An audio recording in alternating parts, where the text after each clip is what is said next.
Արդարադատության նախարարությունը առաջարկում է ներդնել սոցիալական մեդիայում զրպարտության և վիրավորանքի տարածումը զսպող մեխանիզմներ, նախատեսվում է օրենքով ամրագրել վիրավորանք կամ զրպարտություն համարվող տվյալների հեռացման պահանջ, ինչը նախկին կարգավորումներով բացակայել է։ Քաղաքացիական օրենսգրքում և զանգվածային լրատվության մասին օրենքում փոփոխությունների նախագիծը հանրային քննարկման փուլում է։ Այն ըստ Արդարադատության նախարարության իրավական ապահովման վարչության պետի բխում է Սահմանադրական դատարանի 2024-ի հոկտեմբերի 1-ի համապատասխան որոշմամբ արտահայտված իրավական դիրքորոշումներից։ Չկան կարգավորումներ այն մասով եւ նույն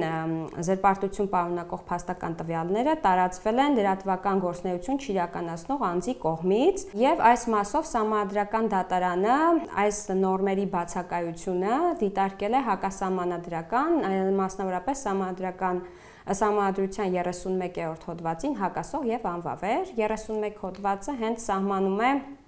պատվի եւ բարի համբավի անձեռնմխելիության իրավունքը։ Սահմանադրական դատարանը նաեւ խնդիր է տեսել հեռացման իրավունքի բացակայության մասով։ Զրպարտության դեպքում իրավական պաշտպանության միջոցների ցանկում գործող կարգավորումներով նախատեսված է հերքման հնարավորություն, պատասխանի հրապարակման պահանջ, երբ զրպարտություն պարունակող փաստական տվյալները տեղ են գտել լրատվական գործունեություն իրականացնող անձի տարածած տեղեկատվության մեջ։ Բոլոր այն դեպքերում, երբ զրպարտություն պարունակող փաստական տվյալները տեղադրված են համացանցում, սոցիալական հարթակում կամ սոցիալական օգտահաշիվների միջոցով, այդ թվում լրատվական գործունեություն իրականացնողի տարածած տեղեկատվության մեջ, դրանք հեռացնելու պահանջ ներկայացնելու իրավական հնարավորություն գործող կարգավորումներով փաստացի բացակայում է։ Առաջարկվում է հերքման և պատասխանի հրապարակման պահանջ ներկայացնել բոլոր այն դեպքերում, երբ զրպարտություն պարունակող փաստական տվյալները տարածել է նաև լրատվական գործունեություն չիրականացնող անձը։ Նախատեսվել է հեռացման պահանջի իրավունք բոլոր այն դեպքերում, երբ զրպարտություն պարունակող տվյալները տարածվել են առցանց, այդ թվում սոցիալական օգտահաշվի միջոցով,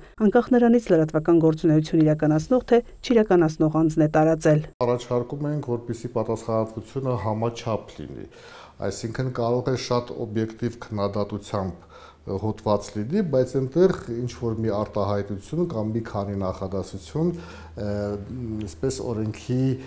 խախտում լինի, այսինքն վիրավորանք կամ զրպարտություն լինի եւ հեռացման պարագայում միայն այդ հատվածը, այդ արտահայտությունը կամ այդ նախադասությունը հեռացվի։ Ուրիշ բան է, եթե ամբողջ հրապարակումը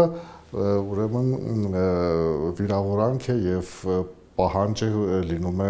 այդ հրապարակման հեռացմանը։ Օրենսդրորեն կսահմանվեն ընթացակարգեր ապահովելու անձի մասնավոր եւ ընտանեկան կյանքի, պատվի ու բարի համբավի անձեռնմխելիության իրավունքի պաշտպանությունը։ Վիրավորանքին պատասխանելը անիմաստ է։ Միակ ելքը դրա հեռացումն է եւ դրա միջազգային փորձը գոյություն ունի, մասնավորապես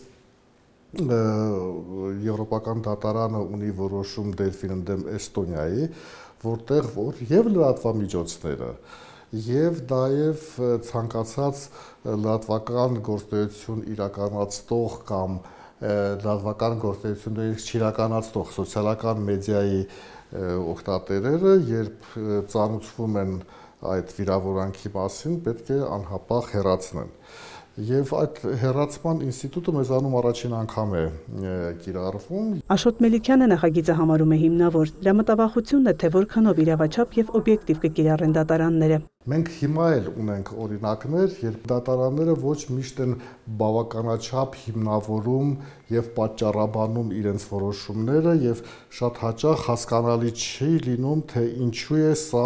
այդ տվյալ արտահայտությունը որակվել որպես զրպարտություն օրինակ։ Առաջին հերթին զրպարտություն տարածող անձից պետք է պահանջ ներկայացվի վերջինիս դեմ